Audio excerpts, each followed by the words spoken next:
Kita akan membahas struktur program Java sederhana. Program ini jika dijalankan akan menampilkan teks Hello World pada konsol.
Seperti yang kita lihat di editor, jadi kita menuliskan program ini menggunakan Integrated Development Environment atau IDE. Kita menggunakan apa aja? NetBeans. Paling tidak IDE ini mengintegrasikan 4 jenis program. Program yang pertama adalah editor. Untuk kita gunakan untuk menulis sintaks-sintaks suatu bahasa pemrograman. Program yang kedua adalah compiler yang melakukan kompilasi source file menjadi bytecode. Kemudian Java Runtime yang menjalankan hasil kompilasi. Yang terakhir adalah debugger. Program untuk melakukan debug. Program ini jika saya jalankan, klik kanan kemudian run file, secara otomatis akan mengkompilasi source code yang berada di dalam source file ini dan menjalankan program sehingga program menampilkan sebuah teks Hello World pada konsol. Jadi ini adalah area ini adalah sebuah konsol yang disediakan oleh apa aja NetBeans. Di sini program kita jalankan dan memunculkan teks Hello World.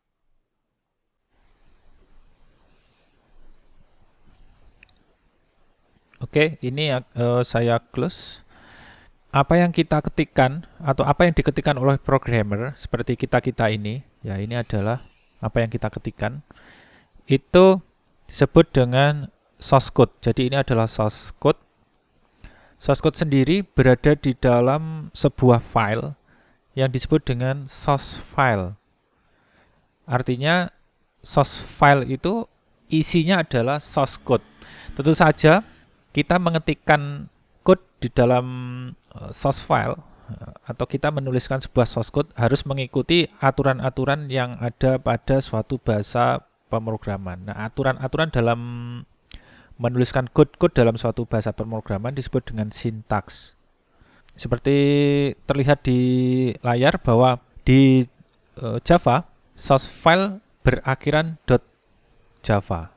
Jadi ini adalah sebuah file berakhiran .java, ini adalah isi kontennya.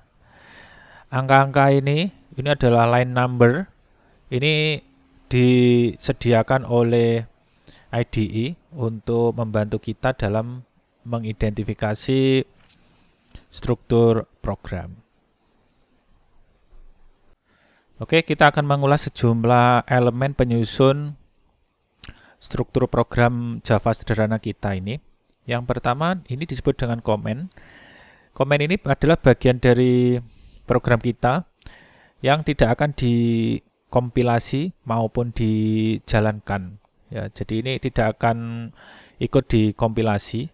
Jadi kita di antara tanda slash bintang slash ini kita bebas menuliskan apapun di sini, dan ini tidak akan dianggap oleh compiler. Ya. Kemudian komen di Java sebenarnya ada dua, yaitu multi-line comment dan single line comment. Multi-line comment ini komen yang bisa lebih dari satu baris. Ini lebih dari 2 baris. Kalau single line comment itu hanya 1 baris seperti ini. Ini adalah contoh single line comment. Ya, ini adalah 1 baris.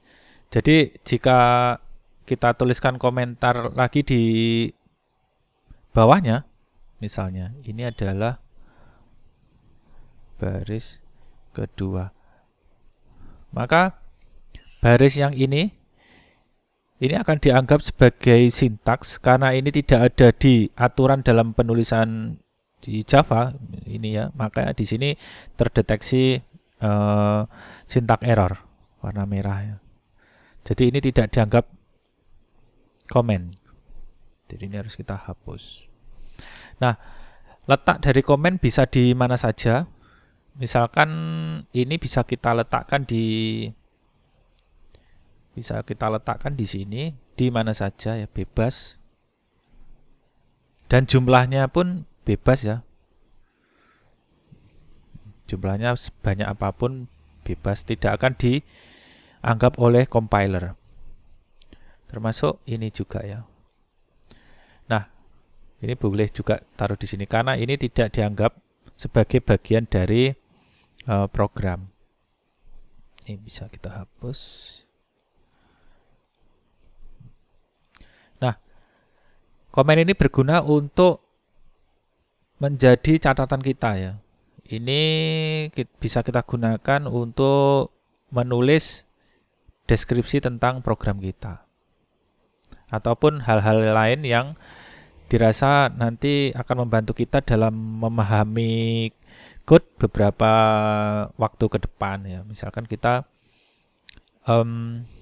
menjelaskan tentang fungsi dari program ini bisa dituliskan di bagian komen ini. Ini adalah multi-line comment.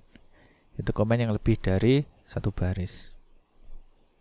Oke, elemen berikutnya yang menyusun struktur program Java sederhana kita ini adalah kelas. Ini saya hapus dulu. Kelas. Kelas di sini bernama hello. Ini adalah nama kelas.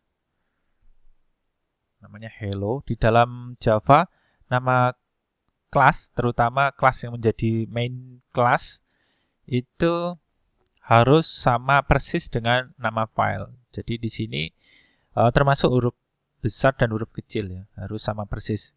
Di sini nama filenya adalah hello.java, kemudian nama kelasnya adalah juga hello menggunakan H besar. Jadi seandainya di sini E-nya besar di sini seperti ini, maka akan terjadi syntax error seperti ini. Jadi harus sama persis dengan nama file. Kemudian setiap deklarasi ini adalah deklarasi kelas di Java. Setelah nama kelas, setiap deklarasi kelas di Java harus diikuti dengan kurung kurawal buka dan kurung kurawal tutup, sepasang tanda kurung kurawal. Ini wajib ada. Jika ini salah satu hilang seperti ini, maka akan terjadi syntax error seperti ini. Atau seperti ini. Atau ini hilang seperti ini, maka terjadi syntax error. Ya, jadi ini wajib setelah nama kelas harus ada kurung kurawal buka dan kurung kurawal tutup. Penulisannya kurung kurawal buka boleh di bawah nama kelas. Sebenarnya di dalam satu source file, sebenarnya kita bisa mendeklarasikan dua buah kelas, tetapi hanya ada satu main class. Misalnya kita bisa deklarasikan kelas, misalnya tes seperti ini, tidak masalah, tidak terjadi error. Tetapi jika dua-duanya ini kita set menjadi main class, maka akan terjadi error. Kelas yang menjadi main class itu ditandai dengan adanya penggunaan keyword public. Ini keyword ya, keyword public. Jadi sebelum kelas di sini ada keyword public, maka kelas ini, kelas hello ini menjadi main class. Kalau di sini saya tulis seperti ini, maka ada dua main class yaitu hello dan test. Maka di sini akan terjadi error karena tidak boleh dalam satu source file ada dua main class. Di sini salah satunya harus main class, satunya tidak. Oke, ini saya hapus saja. Ya, oke. Jadi deklarasi sebuah kelas di Java, terutama main class, itu harus didahului dengan public, kemudian diikuti dengan class, kemudian ini keyword, kemudian diikuti dengan nama kelas. Ini kita bebas menamakan kelas kita apa, misalnya kelas kita namakan mahasiswa. Nanti di sini nama filenya juga harus mahasiswa. Nah, ini saya kembalikan ulang karena terjadi error. Yang jelas nama kelas ini bebas asal harus sama persis dengan nama filenya. Jadi kalau misalnya di sini kita definisikan nama kelas kita itu mahasiswa, di sini nama filenya juga harus mahasiswa, baik huruf besar maupun huruf kecil harus sama persis ya dengan nama kelas. Dan wajib diikuti oleh sepasang kurung kurawal buka, sepasang kurung kurawal tutup seperti ini. Kemudian kelas di sini bisa memiliki beberapa elemen atau beberapa elemen anak ya. Ini sebagai parent atau orang tua, kemudian dia juga memiliki anggota atau anak. Elemen yang kita miliki di program Java sederhana yang menjadi anggota dari class hello adalah sebuah metode yang bernama main. Metode pada prinsipnya adalah sebuah blok tetapi memiliki label atau nama yang mana nanti di dalam blok itu terdiri dari statement-statement pemrograman atau instruksi-instruksi dalam suatu bahasa pemrograman. Jika kita memanggil nama dari metode tersebut, maka instruksi-instruksi yang berada di dalam sebuah metode akan dijalankan. Nah, perbedaan utama antara kelas dan main pada deklarasinya. Jika pada kelas setelah nama kelas tidak diikuti oleh kurung tanda kurung buka kurung tutup, tetapi pada metode setelah nama metode, ini adalah nama metode main ini, itu diikuti oleh kurung buka kemudian kurung tutup, sepasang kurung buka dan sepasang kurung tutup. Setelah itu sama halnya dengan kelas, yaitu diikuti dengan kurung kurawal buka dan kurung kurawal tutup. Ini satu kesatuan, satu unit ya. Kemudian ini adalah satu unit juga. Sebenarnya di dalam satu kelas bisa memiliki lebih dari satu metode dan satu variabel yang disebut dengan field. Kita belum membahas mengenai field. Di sini kita sebenarnya bisa membuat sebuah metode lagi di sini. Misalnya public static, kemudian void, nama metode misalnya penjumlahan misalnya. Bebas di sini ya. Ini adalah metode. Nah, sini. Tapi ini sementara tidak kita bahas. Kita fokus di satu metode yang bernama main. Metode main ini adalah metode yang menjadi entry point untuk eksekusi program. Artinya metode ini menjadi titik awal dalam menjalankan program. Ketika source code yang sudah kita ketikkan kita simpan di file berextension.java atau di source file berextension.java, maka source code ini akan kita kompilasi menggunakan compiler, ya, sehingga menjadi file yang disebut dengan bytecode. File tersebut berakhiran .class. Kemudian Java Runtime akan menjalankan .class. Ketika Java Runtime menjalankan bytecode atau file .class tersebut, dia akan mencari sebuah metode yang menjadi entry point. Jika ternyata di dalam kelas tidak terdapat entry point, metode yang menjadi entry point, maka program tidak dijalankan. Jika ketemu dengan entry point, maka statement-statement yang berada di dalam entry point, metode yang menjadi entry point akan dijalankan. Nah, syarat sebuah metode di Java supaya bisa menjadi entry point, pertama adalah metode tersebut harus bernama main. Kedua, parameternya harus menggunakan tipe data array string. Array adalah sebuah struktur data yang mengandung banyak atau satu atau lebih data dengan tipe yang sama. Di sini array string artinya array tersebut berisi elemen-elemen bertipe string.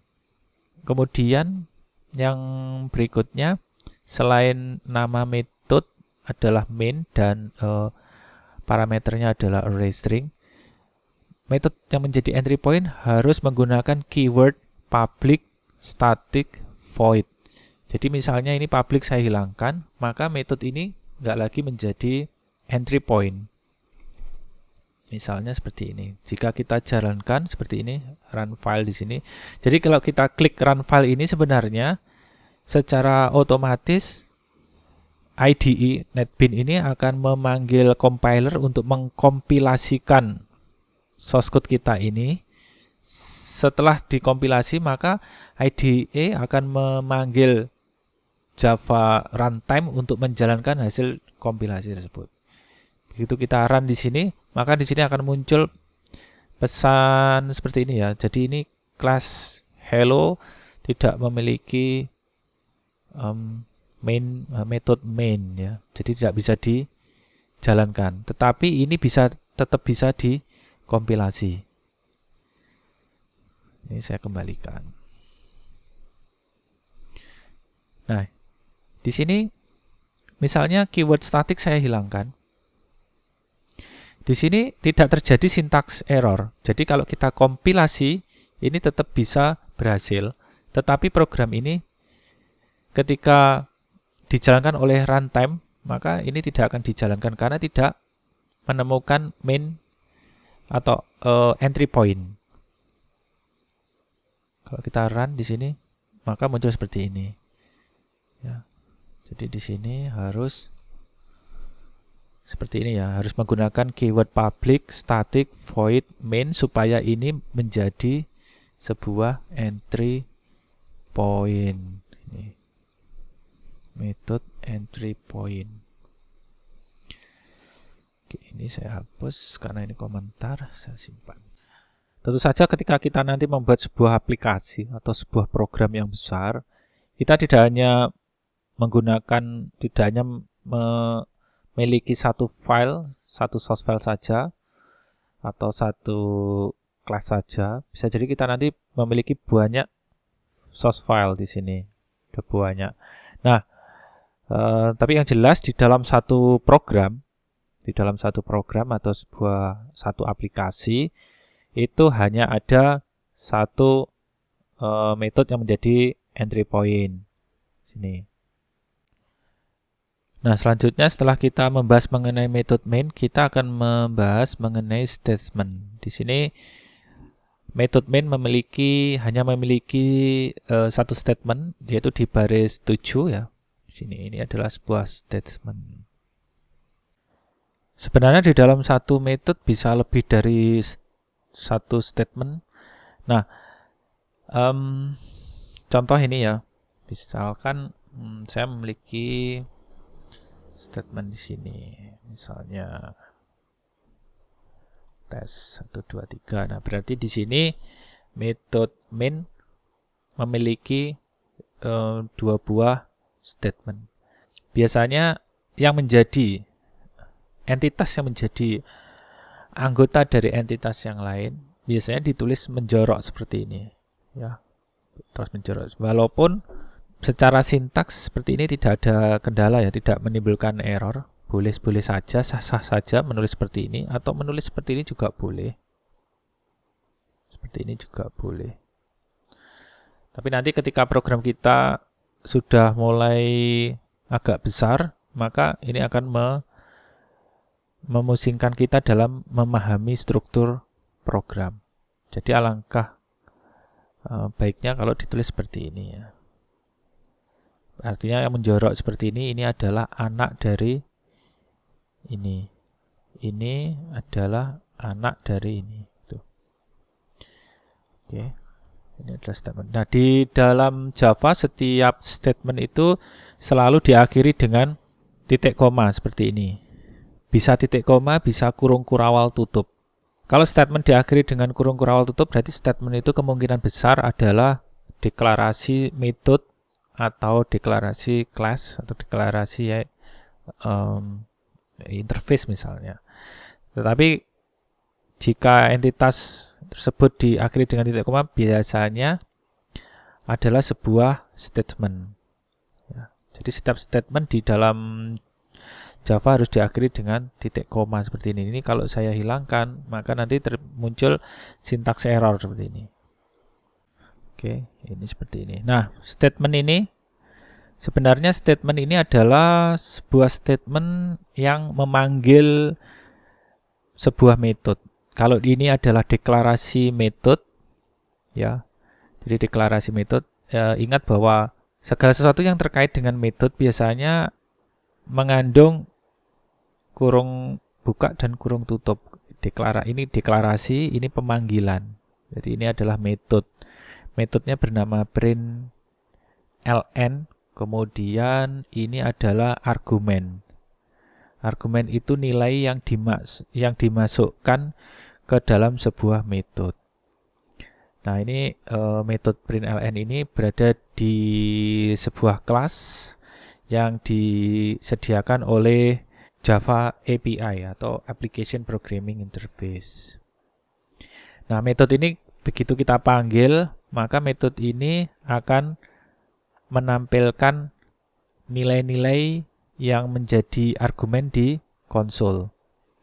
Jadi nanti dia akan menampilkan hello world di konsol. Seperti ini ya. Ini boleh, ini bebas teksnya, ini string. Misalkan ditulis pengumuman misalnya. Bebas-bebas saja. Seperti ini ya. Nah, metode ini jika dipanggil, maka dia akan menampilkan argumen yang menjadi masukannya, kemudian dia akan menambahkan baris baru. Jadi begitu ini ditampilkan, maka nanti kursornya akan pindah ke bagian bawah. Misalnya seperti ini.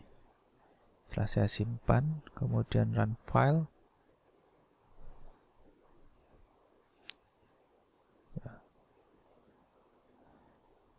Oke. Jadi nanti kursornya ada di sini, tetapi di sini tidak nampak ya. Di sini di konsol ini tidak nampak. Biasanya akan muncul ketika kita menggunakan command prompt. Nah, nilai ini adalah nilai yang diupdate oleh sepasang tanda petik 2 ini. Petik 2 buka, ini petik 2 tutup. Nilai yang ada di sini ini ya, ini disebut dengan string. Itu kumpulan dari karakter. Ya, di sini ini kalau misalnya saya hilangkan, maka nanti akan terjadi syntax error seperti ini.